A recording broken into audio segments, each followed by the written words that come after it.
Hello and welcome back you all everyone.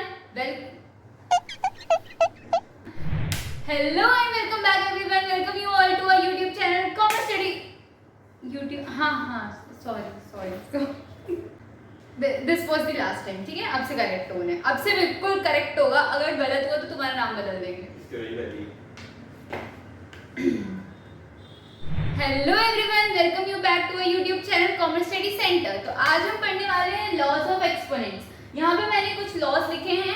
हम पहले इनको समझेंगे और इनसे रिलेटेड कुछ एग्जांपल्स देखेंगे ताकि आपको लॉज ऑफ एक्सपोनेंट्स पूरी तरीके से क्लियर हो जाए. तो चलिए, पहला लॉ है a to the power m into a to the power n is equals to a to the power m plus n. आइए इसको एक एग्जांपल से समझते हैं. अगर हमारे पास 2 टू द पावर 3 है into 2 टू द पावर 4 है, तो हम इसको 2 टू द पावर 3 plus 4 लिख सकते हैं, which is equals to 2 to the power 7. अब इसका ये मतलब है, अगर 2 टू द पावर 7 लिखा है ना, इसका 2 को 7 टाइम्स मल्टीप्लाई करना है. 2 into 2 into 2 into 2 into 2 up to 7 times. Okay, ये कितनी बार होगा? 4 5 6 7. ठीक है, इसको मल्टीप्लाई करके जो भी आंसर आएगा. नाउ अब सेकंड क्या है, हमारे पास लिखा हुआ है a to the power m divided by a to the power n.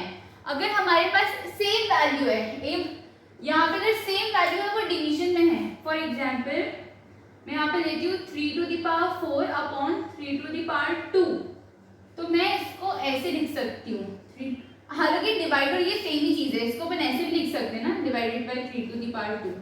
इसका क्या मतलब है? इसका ये मतलब है 3 टू द पावर 4 माइनस 2. ये मैंने कैसे किया? फॉर्मूले में लिखा था, a to the power m divided by a to the power n. तो ये हो जाएगा 3 टू द पावर 2. अब 3 टू द पावर 2 क्या होता है? मतलब 3 into 3. अब 3 into 3 जो भी होता हो, 9 होता हो, 9 लिख ही देते हैं. ठीक है, तो इस तरीके से हम ये कर सकते हैं. अब थर्ड क्या लिखा हुआ है? a to the power m to the power n. For example यहाँ पे 2 टू द पावर 2 अपॉन 3. अब ये ऐसा लिखा हुआ है. अब इसका क्या मतलब हुआ? इसका हम इसे ऐसे भी लिख सकते हैं फॉर्मूले से, 2 टू द पावर 2 into 3. इसका ये मतलब बिल्कुल ठीक है, इनको मल्टीप्लाई करके हमने यहाँ पे लिख दिया. अब 2 3 का कितना होता है? 2 टू द पावर 6. ओके, तो ये हम इस तरीके से कर सकते हैं. नाउ फोर्थ हमारा क्या लिखा हुआ है? फोर्थ लिखा हुआ है ए बी, मतलब ये आपस में मल्टीप्लाई में है. फॉर एग्जाम्पल हमें बस 2 into 3 whole to the power 4 लिखा है, तो मैं इसको ऐसे लिख सकती हूँ 2 to the power 4 into 3 to the power 4. Okay, ये एक तरीके से ये भी फॉर्मूला हो गया. अब आगे फिफ्थ क्वेश्चन, फिफ्थ देखते हैं, फिफ्थ एग्जाम्पल. आई होप आपको ये बहुत अच्छे से समझ में आ रहे होंगे लॉज. मैं एक एग्जाम्पल के थ्रू आपको ये सारी चीजें बता रही हूँ.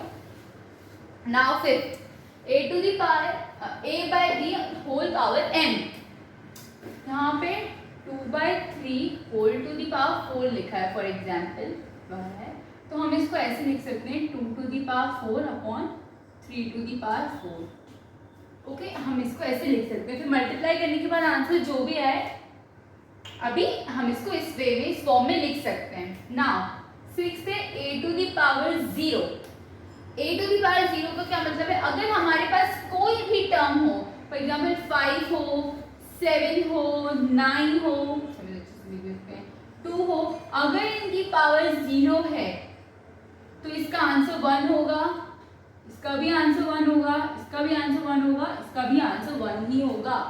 अगर हमारे पास कोई भी टर्म हो उसके ऊपर पावर 0 है तो वो 1 होगा. फिर a to the power minus n, अगर हमारे पास कोई भी टर्म है, अगर उसकी पावर नेगेटिव में है तो हमें उसे अपॉन में लिखना है. फॉर एग्जाम्पल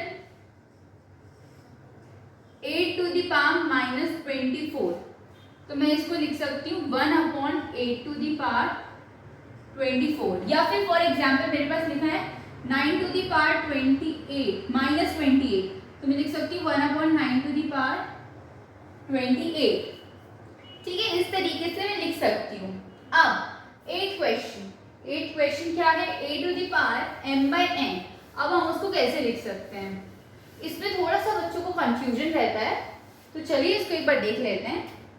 जैसे कि मेरे पास लिखा है 2 to the power 3/4 है ना। अब यहाँ पे या फिर 3 अभी तो 2 ले लेते हैं, फिर 4 का मैं बताती हूँ। चलो, तो इसका ये मतलब है यहाँ पे ये 2 है और यहाँ पे ये 2 to the power 3 है। अब मैंने ये कैसे लिखा, ये यहाँ पे हम इसको ऐसे लिख सकते हैं 2 to the power 3 into 1/2 या फिर 1/2 into 3। 1/2 कोई सी भी पावर 1/2 होती है, इसका क्या मतलब होता है, इसका ये मतलब होता है कि वो पावर रूट में है, तो √2/3 2 to the power 3। यही अगर मैंने एग्जांपल लिया होता 3/4, तो मैं क्या करती यहाँ पे, जैसे कि अब √2 था, ठीक है, अब यहाँ पे ये 4 टाइम्स हो जाता है ना, तो ये 2 to the power 3। इस तरीके से हम लिख सकते हैं। ओके, तो ये थे हमारे कुछ laws of exponent. I hope आपको बहुत अच्छे से समझ में आए होंगे।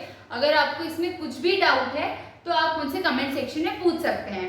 मिलते हैं हम नेक्स्ट वीडियो में हम एक्सरसाइज 1.6 कवर करेंगे। Thank you and have a nice day.